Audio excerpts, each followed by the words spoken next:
விநாயகருக்கு எனது சக்தியின் ஒரு பகுதியை நான் அளிக்கப் போகிறேன்.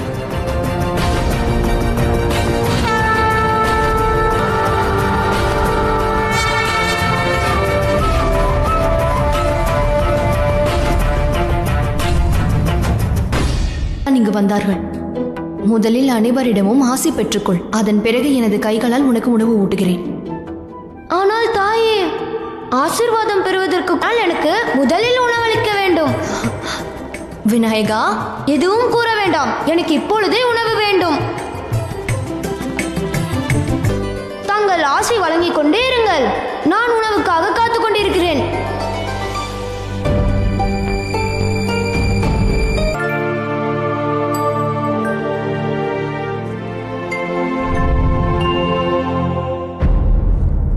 சனி,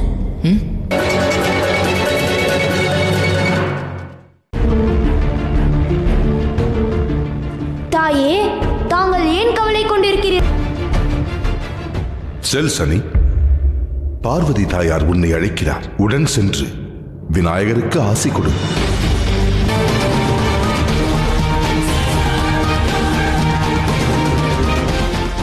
சனி, எதற்காக விநாயகரை பார்க்க என்னுடைய பார்வையினால் விநாயகருக்கு தீங்கு ஏதும் நேர்ந்துவிடக்கூடாது என்று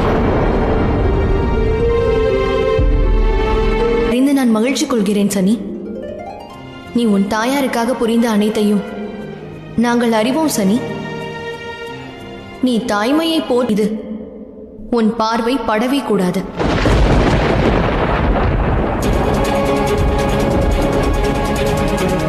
நீ உனது கருமத்தை புரிந்தாக வேண்டும் சனி.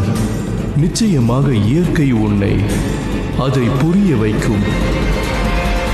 விநாயகருக்கு தங்களிடமிருந்து விடை பெற்றுக் கொள்கிறேன். யாகத்திற்கு எந்த இடையூறும் ஏற்படக்கூடாது. என் தவம் முழுமையடையும் வரை உள்ளே யாரையும் அனுமதிக்காதே. தாங்கள் கவலைப்படாதீர்கள். நான் வாக்களிக்கிறேன். தங்களின் தவம் முடியும் வரை நான் தங்களை காண எவரையும் அனுமதிக்க மாட்டேன்.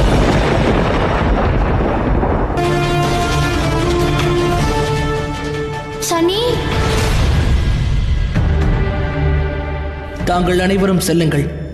ஒருவரின் தலைதான் அவருக்கு நல்வழியை பற்றியும் தீய வழியை பற்றியும் கூறுகிறது. நம் தலை எப்பொழுதும் புனிதமாகவும் மரியாதைக்குரியதாகவும் இருக்க வேண்டும்.